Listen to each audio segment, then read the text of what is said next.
Por lo tanto, amados hermanos, les ruego que entreguen sus cuerpos a Dios por todo lo que Él ha hecho a favor de ustedes, que sea un sacrificio vivo y santo, la clase de sacrificio que a Él le agrada. Esa es la verdadera forma de adorarlo. No imiten las conductas ni las costumbres de este mundo, más bien dejen que Dios los transforme en personas nuevas al cambiarles la manera de pensar. Entonces aprenderán a conocer la voluntad de Dios para ustedes, la cual es buena, agradable y perfecta. Pues ¿quién puede conocer los pensamientos del Señor? ¿Quién sabe lo suficiente para aconsejarlo? ¿Y quién le ha entregado tanto para que Él tenga que devolvérselo? Pues todas las cosas provienen de Él y existen por su poder y son para su gloria. A Él sea toda la gloria por siempre. Amén. Familia, el tema de hoy es mi familia, la primicia.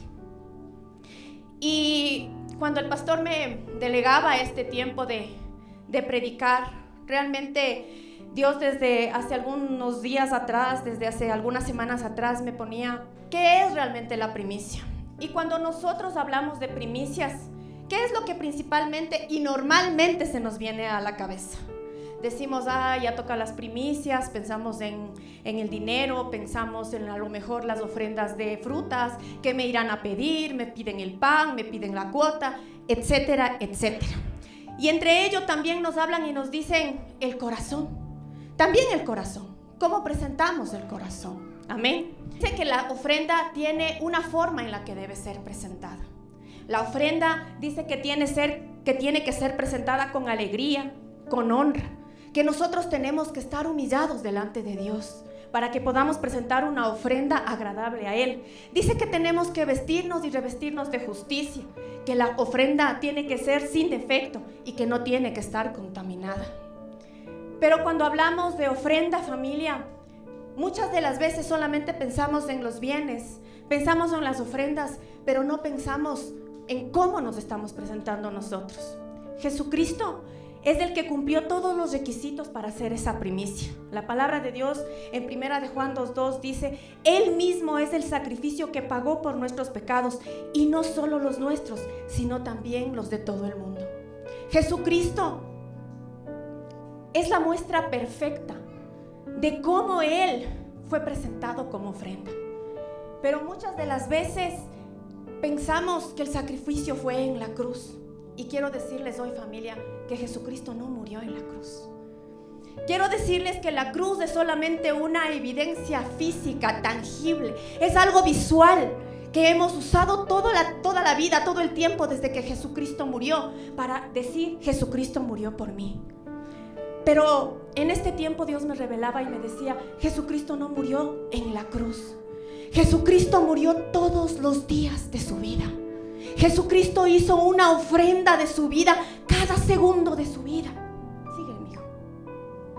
Esta noche queremos hablarle de lo que es una ofrenda agradable a Dios, que se presente de una manera remecida, para que cumpla el propósito de Él en nosotros, así como lo fue Jesucristo.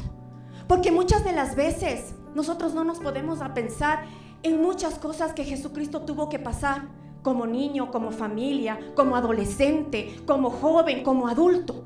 Y solamente miramos la cruz y solamente decimos, qué bestia, cómo le crucificaron, cómo le latigaron, cómo le pusieron la corona. Pero no nos damos cuenta de que hay algunas familias de que Dios usó para que esto suceda. Jesucristo fue solamente una pequeña muestra de todo lo que hizo Dios al transcurrir este mundo desde la creación. Porque Jesucristo, regrésate, mi amor. Porque Jesucristo solamente fue una pequeña muestra de todo lo que ya se vino obrando por parte de Dios desde el principio. Jesucristo es la obra magnífica. Es como decir la cereza del pastel de todo lo que se vino elaborando. Dios preparó desde el principio. Y saben que a mí me sorprendía algo, porque si ustedes ven, Jesucristo no usó personas únicas, utilizó familias. Dice la palabra de Dios que en medio de que Dios estaba orquestando nuestra salvación, porque Él lo vino orquestando desde el principio, Él vino utilizando familias. Y quiero mostrarles algunas de las familias que hicieron este sacrificio. Noé dice que Dios le habló Y dice que se puso a construir un arca durante muchísimos años, porque no fue en un día, no fue en 2, no fue en un año, fue en mucho tiempo. ¿Ustedes alguna vez se pusieron a pensar que a lo mejor Noé dejó de construir sus propias casas para construir un arca? ¿Alguna vez pensaron y dijeron cuánto tiempo le dedicó a hacer algo que Dios le mandó? Que Dios le habló y que Dios le dijo, oye, no te vas a demorar un ratito, te vas a demorar bastante tiempo. Pero él y su familia decidieron morir a sus propios anhelos, a sus propias esperanzas, a lo propio que ellos tenían del día a día para alcanzar el propósito de Dios. Para que ellos sean y los que entren dentro de esa arca y decidan que ser parte de ese propósito final que fue Jesucristo. Fue un camino, pero Dios preparó. La siguiente familia que les quiero mostrar fue Abraham. Abraham fue un hombre que no le conocía a Dios. Él no sabía quién era. Dice que él solamente decidió por fe salir de Ur hacia el lugar donde que Dios le dijo. No sabía dónde iba. Y la palabra no dice que él no tenía nada. La palabra dice que él tenía bienes, posesiones. La palabra cuenta que tenía muchos empleados y que tenía muchas ovejas y tenía muchas cosas. Pero dejó su comodidad, dejó su lugar conocido, su lugar confortable, el lugar donde él estaba, para poder ir en pos de un Dios verdadero, para ir en pos de un Dios que él no conocía, pero que decidió conocer. Una familia que sorprende porque él no solamente decidió seguirle a Dios cuando dijo, mi casa y yo serviremos a Jehová. Dejó un pueblo porque saben que él les confrontó y les dijo, oigan, no me importa lo que ustedes piensen. Parafraseado, ¿no? No me importa lo que ustedes piensen, pero yo y mi casa, mi familia, decidimos servir a Jehová. Santiago y Juan eran dos hermanos. Tenían una empresa de pesca con su papá. Pero dice que cuando se toparon con Jesús, les dijo, síganme. Y ellos le siguieron. Y dejaron todo. Pero ¿saben lo que ellos alcanzaron? Que también su familia se convierta. Porque su familia fue parte de este ministerio de Jesucristo. Pero ellos no pensaron que voy a dejar mi empresa. Voy a dejar el negocio de mi papá. Voy a dejar lo que estoy haciendo. No pensaron en eso. Pensaron en lo que iban en pos de quién iban, porque sabían quién era Jesús. Amén. La familia más grande, Jesús y su familia. Y a lo mejor cuando estemos pensando en Jesús y su familia, digamos José, María, a lo mejor sus hermanos. Pero Jesús en este ministerio involucró también a sus tíos, involucró a Juan. Y Juan murió decapitado por un propósito. Porque no se trataba de ninguno de ellos. Se trataba de Jesús a través de Jesús Dios. Y siempre se ha tratado de papá. Siempre se ha tratado de Él. A veces nosotros pensamos que nosotros estamos haciendo muchos sacrificios y no nos damos cuenta que Jesús ya los hizo antes que todos. Y quiero enseñarles lo que para mí fue muy visible. Este ejercicio Dios me permitía hacer con los jóvenes y realmente nosotros, una de las cosas que Dios marcaba en mi corazón es que comprendamos, que entendamos, familia, que muchas familias que estamos aquí, no es que llegamos y aquí en un 2x3 y todo se solucionó. Hemos pagado un precio. Hemos hecho un sacrificio de amor, buscando en pos de un propósito que es más grande que lo que ustedes y yo nos podamos imaginar. Jesucristo hizo muchos sacrificios. La familia de Jesús cuenta la historia que después de que Jesús nace, dice que Dios le revela en un sueño a José y le dice, oye, tienes que salir huyendo de aquí, porque quieren matar al niño. Yo quiero que se ponga a meditar en ese momento. Y yo le preguntaba a Gregory, que ustedes saben que su familia es venezolana, y le decía, ¿qué tal es migrar? de un país a otro. No, tal vez nosotros no hemos pasado, familia, pero yo quiero hoy que usted medite, que usted piense que no es fácil migrar, que no es fácil salir de su zona de confort para poder preservar un propósito, porque salieron en pos de eso. Jesús no podía tomar decisiones. Jesús no podía decir, no, esperen, no va a pasar nada, yo soy Jesús, soy hijo de Dios, no va a pasar nada. No, sus padres tuvieron que morir. ¿Se han puesto a pensar si dejaron casas, dejaron posesiones? Murieron. Y esa es la semilla que Jesús fue dejando en el transcurso del tiempo. Dice la palabra de Dios que Dios es el labrador, dice que Él es el que está haciendo, nuestro papá. Y el labrador siempre coloca tierra cuando la planta se está muriendo. Coloca abono, agua. Y no es que la semilla sale afuera, la semilla se entierra. Los sueños a veces hay que enterrarlos, los nuestros, los propios, lo que uno quiere para poder alcanzar el propósito de Dios. Ese fue un propósito que ustedes y yo no sabemos, porque no se cuenta en la palabra. No dice lo que José y María dejaron, solamente cuenta lo que sí preservaron, el propósito. Hubo un siguiente evento que cuando Dios me daba esto yo me ponía a pensar en los jóvenes. Y quiero que piense ahí en sus hijos adolescentes. ¿Cómo son? Intrépidos, alocados. Ellos piensan que ya se pueden comer el mundo. Ellos quieren hacer todo al grito de ya. Para ellos no existe un espere. Ellos quieren ya. Ese momento. Y cuenta la palabra que Jesucristo decidió estar en el lugar que su Padre quiso que esté en ese instante, que fue en el templo. Y los jóvenes muchas veces quieren estar en el lugar que ellos quieren, pero no en el lugar que deben. ¿Amén? ¿Sí me hago entender? Pero Jesucristo estuvo en el lugar que debía, no que quería.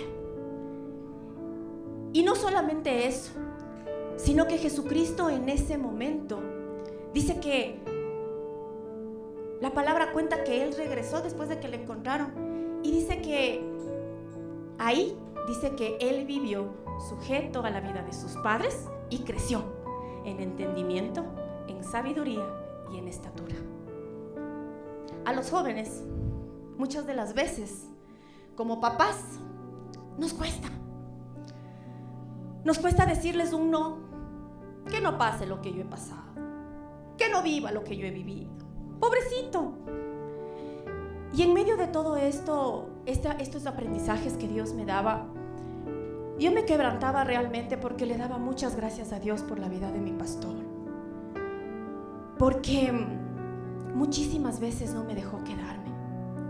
Le daba gracias a Dios por la vida de Zoraíta, de Meisito, que muchas veces me dijeron, oye, no se quede.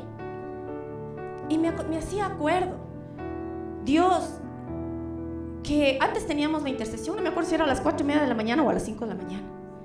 Y yo le tenía al Samuelito chiquito, en brazos todavía. Y nosotros todavía vivíamos en el Puente 2. El Samuel tendría creo que 1 mes, 2 meses, y nosotros ya le jalábamos a la intercesión. Y muchas de las veces nosotros nos acomodamos y decimos, no, es que no puedo venir a la intercesión porque el bebé, es que chuta, estoy embarazada, es que chuta, estoy enferma, es que no entienden, es que no vivo lejos, es que esto y es que el otro y es que así y es que asado. Y Dios a través de la vida de nuestro pastor nos exhortaba hoy en la mañana y nos decía, oigan, hay que volver a esos tiempos donde que realmente nosotros no le poníamos un justificativo a nuestro Señor, sino que realmente nos botábamos. Y yo le doy gracias a Dios por no haberme permitido quedarme muchas veces. No digo que siempre lo he hecho. También ha habido veces que me he equivocado. Muchas. Pero ha sido bueno. Ha sido bueno también que cuando nuestros hijos están adolescentes, decirles, oye, no siempre puedes hacer lo que quieres. No siempre puedes hacer lo que tú anhelas y lo que tú esperas, porque a veces nosotros pensamos como papás, y les hablo porque en muchas cosas nosotros vemos, no, es que tiene que entrenar. Y no digo que esté mal, es que tiene que entrenar, es que tiene que hacer esto, es que tiene que hacer el otro. Y cuidamos y preservamos lo de afuera, pero no estamos preservando lo de adentro. Y por eso a mí me sorprendía tanto ver que un joven como Jesús a sus 12 años no estuvo donde él quiso, estuvo donde Dios quería que él esté. Y es necesario, familia, que nosotros como padres entendamos esto. A veces tomamos decisiones aleatorias y yo recordaba, Dios me traía a memoria mientras preparaba este tema. Nosotros con mi esposo les hemos cambiado un montón de veces del colegio a mis hijos por N situaciones y circunstancias. Pero Dios me traía a memoria un momento específico de la vida de uno de mis hijos, que estaban en un colegio secular, pero yo ya comencé a ver la influencia que tenía el medio. Comencé a ver la influencia que tenía el medio. Yo tenía una batalla espiritual muy fuerte realmente. Porque a mí Dios, nosotros con mi esposo siempre nos dio la convicción de tenerles en un colegio cristiano. Sin embargo, por situaciones de la vida, porque les digo que también nos equivocamos, les cambiamos a un colegio secular. Y cuando comenzamos a ver esa influencia en la vida de nuestro hijo, realmente comenzamos a clamarle a Dios y a decirle: Señor, ¿qué hacemos? ¿Qué hacemos? Y un momento determinado Dios me habló y me dijo: cámbiale de colegio, nuevamente a un colegio cristiano. ¿Creen que le gustó a mi hijo? No le gustó. Se enojó. Se puso RBD. No me hablaba. Se encerraba en su cuarto. No estaba de acuerdo con las reglas del colegio. No estaba de acuerdo con las cosas que le decían. No estaba de acuerdo por un montón de cosas. Pero han pasado los años, familia, y veo que fue bueno obedecer. Y no les digo que fue fácil. Y no les estoy diciendo que todas las decisiones que nosotros hemos tomado han sido necesariamente fáciles de tomar. No es que bestia, que obedientes. No, familia, cuestan. Pero por eso se llaman ofrendas. Por eso son sacrificiales. Porque no es fácil. Porque no es fácil para usted ni para mí cuando su hijo se esté equivocando y usted no es capaz de decirle: oye, estás mal. Estás mal, no puedes hacer esto. Y nos cuesta confrontarles. Y Jesucristo, una de las cosas que más hizo fue confrontar. Pásale, mijo. Dice la palabra de Dios que después de que Él pasó 40 días y 40 noches, espérese, me falta la semilla.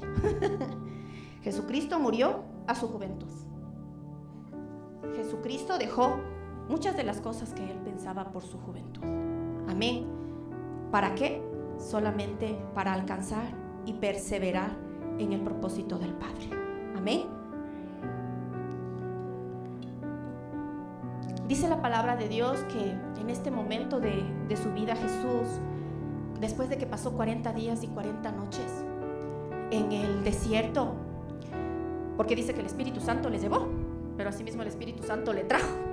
Y dice que le volvió a Galilea, pero dice que primero fue a Nazaret. Y Nazaret era el lugar donde él nació, más bien dicho, donde se crió, donde estuvo la mayor parte de su tiempo, y dice que era en ese lugar donde él se congregaba. Es como decir: yo me congrego en este lugar. Dice que se levantó, que leyó la palabra, que dijo la palabra de Isaías: el Espíritu Santo está sobre mí y me ha ungido. Declaró esa palabra y dice que comenzó a confrontarles, a los panas, a los amigos. Tal vez estaban ahí sus hermanos, no cuenta la palabra, pero dice que estaban ahí las personas con las que él se había criado. El partner, el bro, con ellos estaba. ¿Y saben lo que estaban? ¿Y saben lo que hicieron ellos? Dice que les llevaron a un peñasco y le quisieron botar. Pero dice que Jesucristo se abrió camino entre ellos y se retiró, dejando atrás todos aquellos que no le permitían avanzar en el camino. Jesucristo murió a muchos anhelos de su adultez, porque en ese momento él ya comenzó su ministerio. La palabra no cuenta, familia, pero ¿qué está esperando un joven a esa edad? tal vez tener familia, tal vez tener su esposa, a lo mejor muchas cosas a las cuales Jesucristo decidió morir por cumplir el anhelo para el cual el papá le había creado, el Padre Dios. Por eso es importante que nosotros entendamos que nunca se trató de él, se trató de papá. Amén. Yo creo que este momento es el momento donde si algo quedó de Jesús, aquí acabó todo. En el Getsemaní dice que sudó sangre. ¿Cómo sería esa batalla de decir: Señor, yo realmente quisiera que pases de mí esta copa, papá? Quisiera que pases de mí esta copa, pero no se haga mi voluntad, que se haga la tuya. Ese fue el anhelo de Jesús.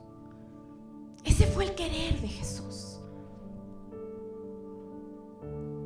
Una de las cosas que nosotros muchas de las veces no vemos es que hay tantas cosas, familia, a las cuales nosotros tenemos que morir.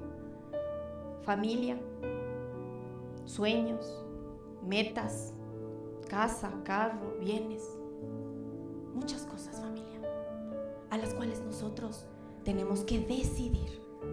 Porque no es una cuestión que usted quiera, es una cuestión de que usted decida.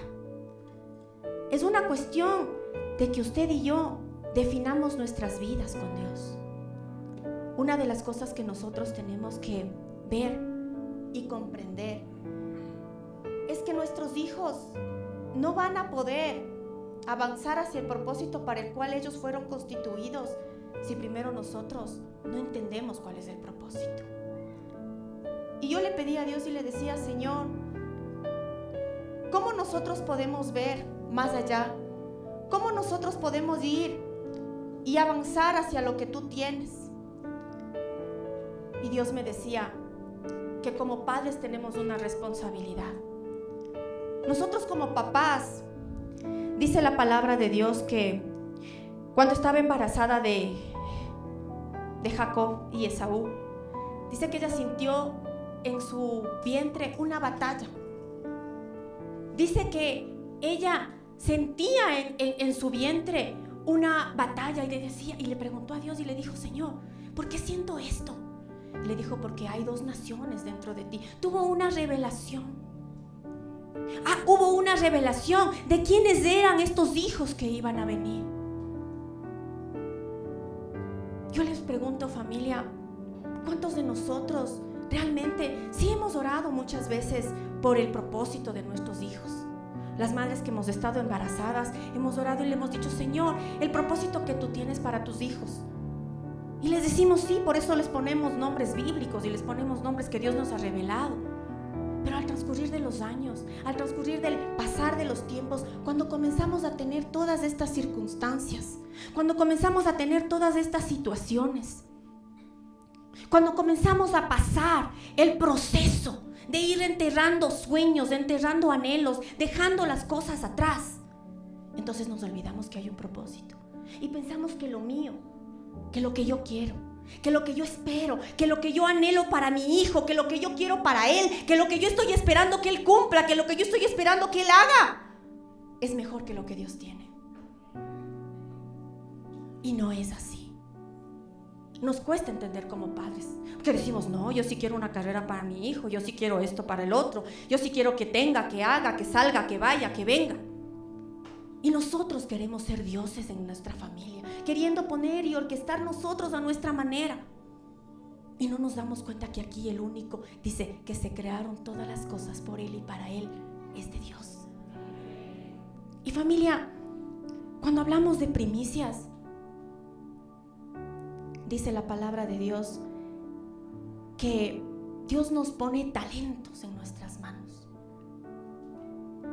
Quiero que les vuelvan a ver a sus hijos si están con sus hijos. Quiero que les vean. Y quiero que les miren como un talento que fue puesto en sus manos. ¿Cómo están haciendo que ese talento produzca fruto? Porque dice la palabra de Dios que Jesucristo, cuando Él dejó, en la parábola contó y dice que les dejó los talentos, dice que cuando regresó pidió cuentas. Pidió que le den cuentas de, ¿qué hiciste con los talentos que te dejé? Y los papás varones, quiero decir, tienen una responsabilidad bien grande. Porque Dios nos va a pedir cuentas a todos, pero al papá le va a pedir cuentas por la esposa y por los hijos. Y entonces nosotros tenemos que ponernos a pensar, ¿qué estoy haciendo con mi familia? ¿A dónde les estoy llevando? ¿Estoy llevándoles a cumplir el propósito que Dios tiene? ¿Estoy llevándoles realmente a que ellos cumplan lo que Dios quiso desde el principio? Para lo que fueron concebidos, porque nos llenamos la boca y decimos, Dios te concibió con un propósito eterno desde la eternidad y para la eternidad. ¿Qué está haciendo porque eso se cumpla? ¿Qué está haciendo usted como papá? ¿Qué está haciendo como líder de su casa? Porque esto no se trata de los líderes de jóvenes, de matrimonios, de niños, no. Se trata de usted y de mí como papás.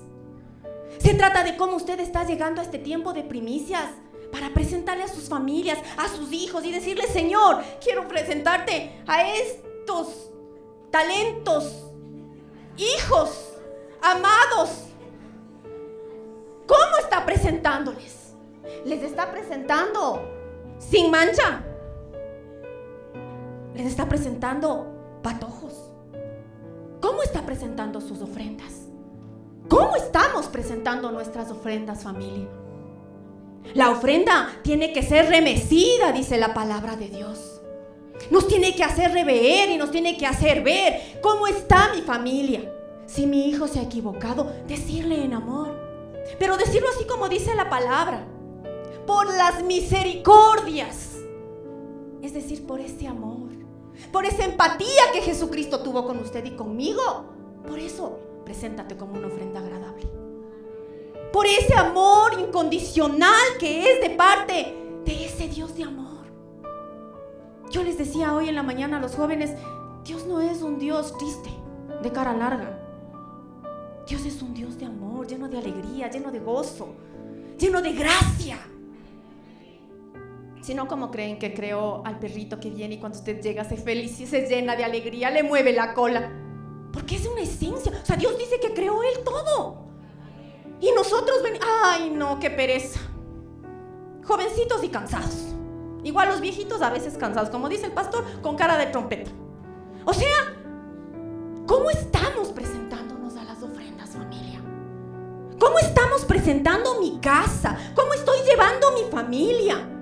Esto no se trata solamente de lo que Dios ha puesto en usted, en bienes, en economía, en frutos.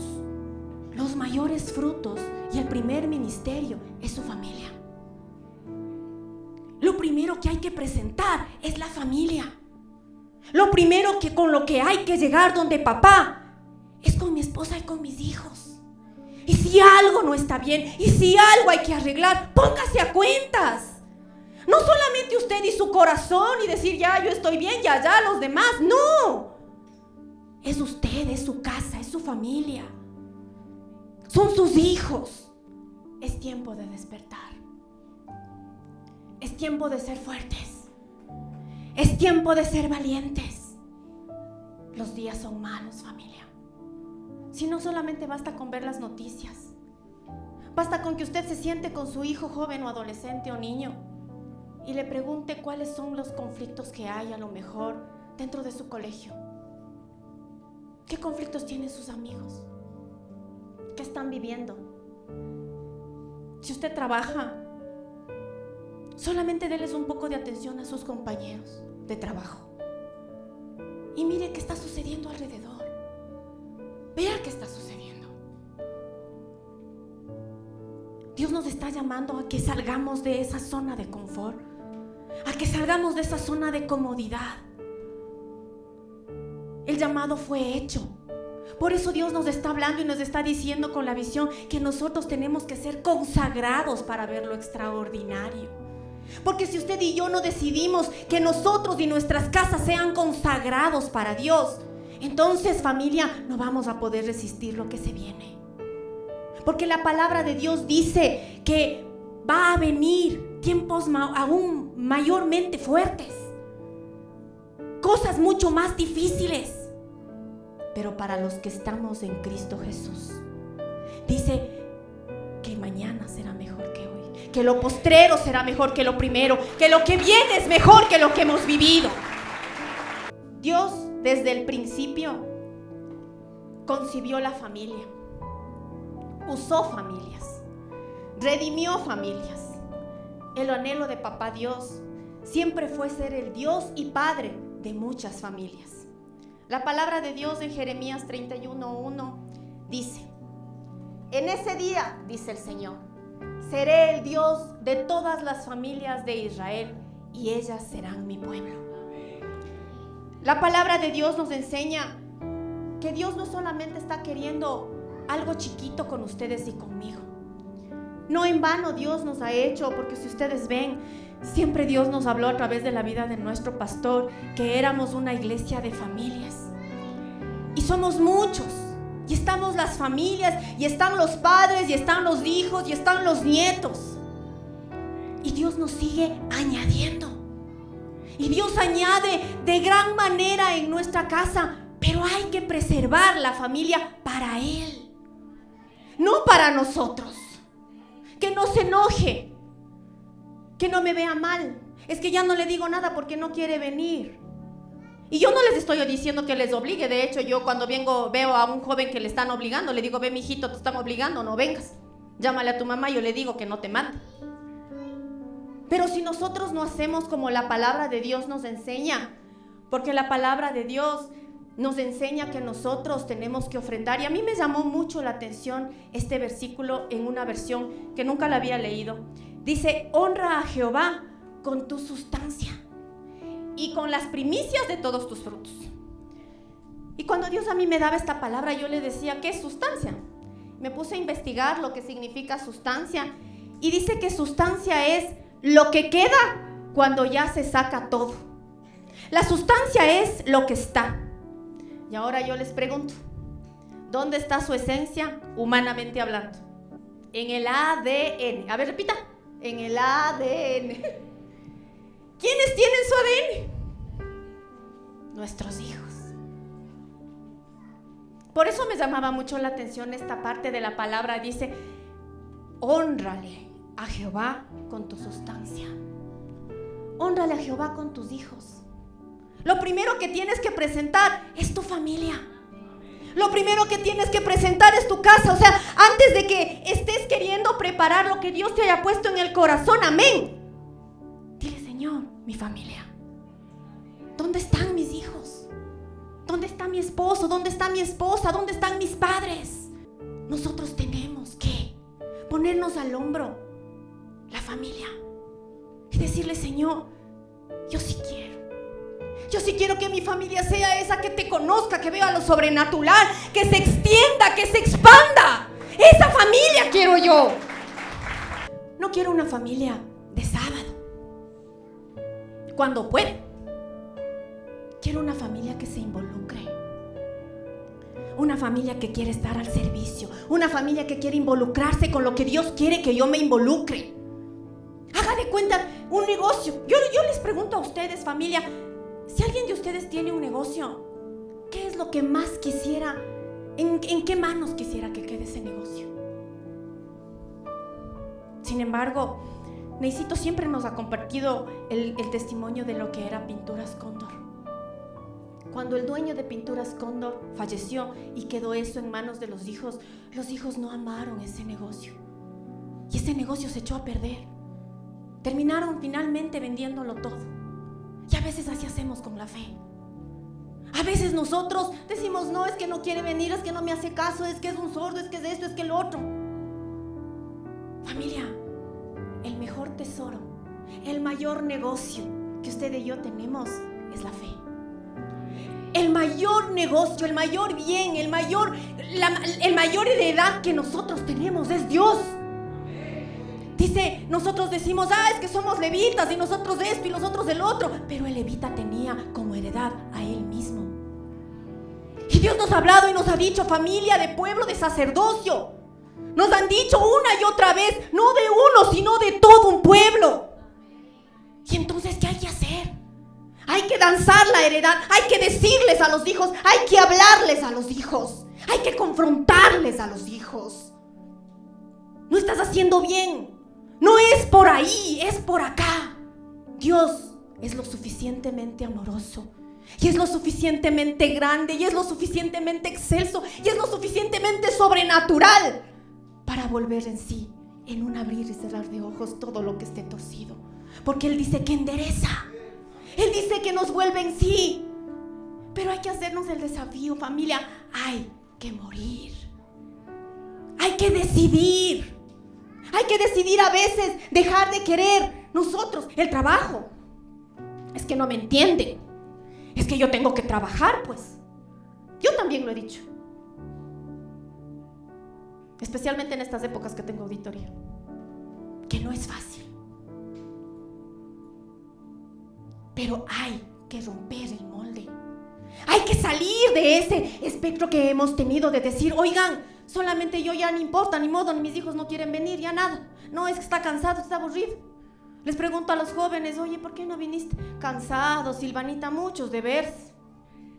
¿Qué será cuando tengan esposa, hijos? ¿Qué irá a pasar? Y uno de los mayores problemas que hoy por hoy la juventud tiene, ¿saben qué es? Que quieren todo al instante, que quieren todo rápido, que les cuesta pasar un proceso, que les cuesta tener paciencia, que les cuesta alcanzar metas con un proceso, con algo más de esfuerzo. Y nosotros tenemos que enseñarles a sus hijos. Yo le escuchaba a un predicador en la radio HCJB, y él decía: muchas de las veces los papás lo que quieren, y les preguntas a los padres: ¿qué quieres para tu hijo? Que triunfe, que tenga éxito, que le vaya bien. Y decía: yo no quiero eso.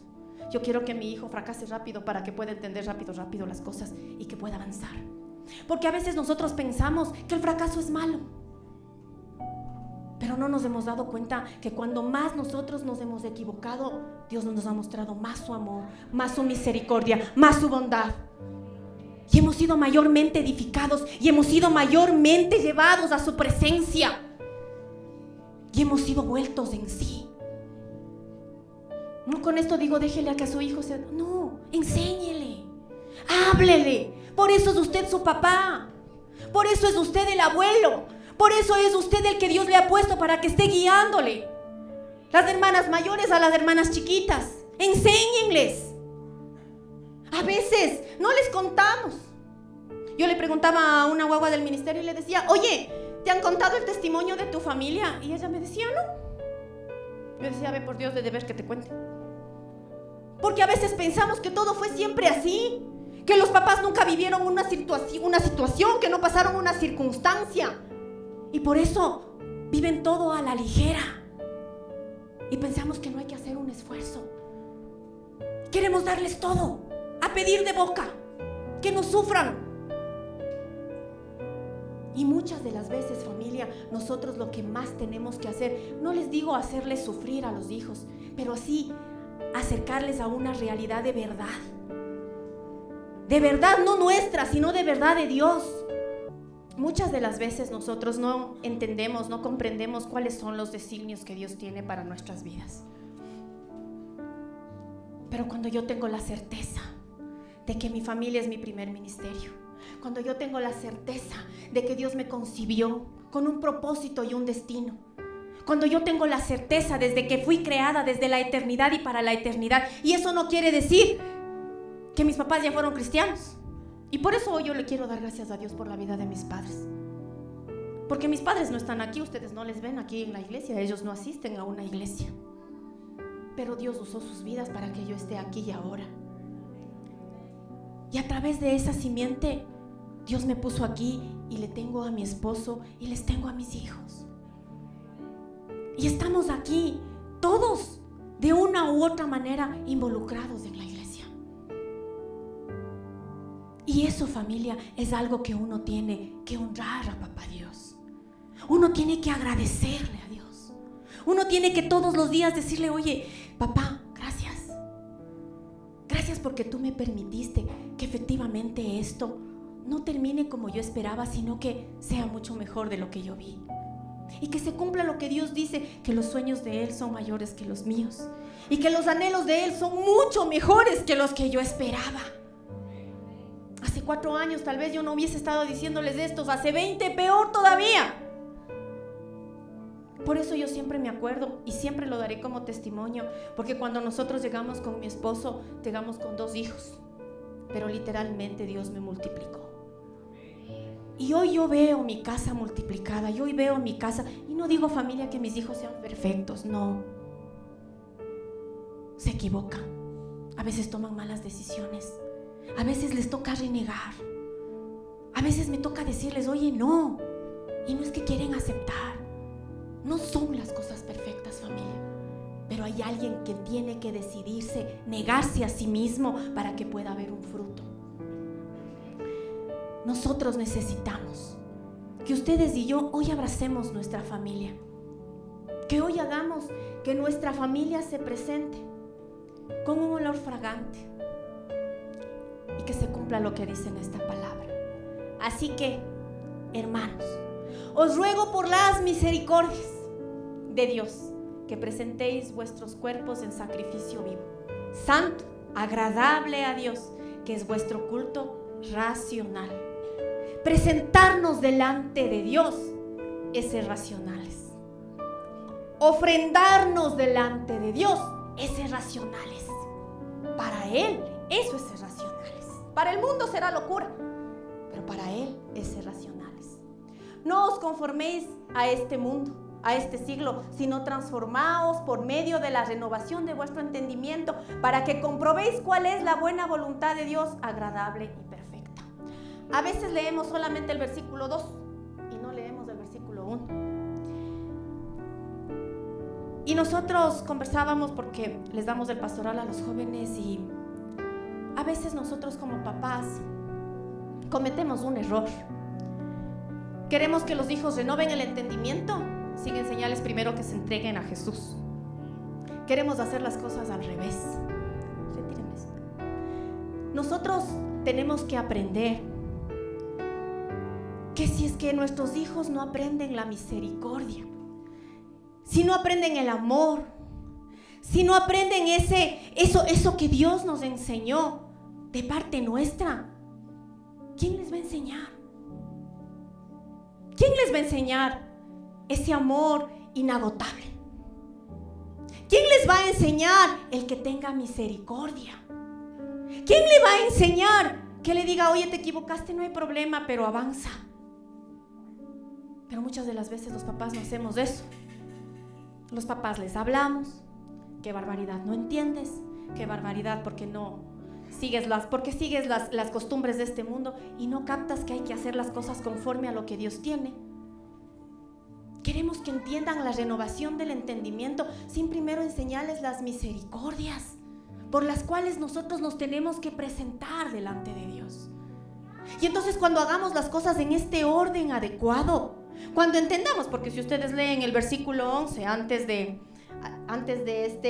este capítulo, dice: ¿y quién le ha entregado tanto para que él tenga que devolvérselo? Pues todas las cosas provienen de él y existen por su poder y son para su gloria.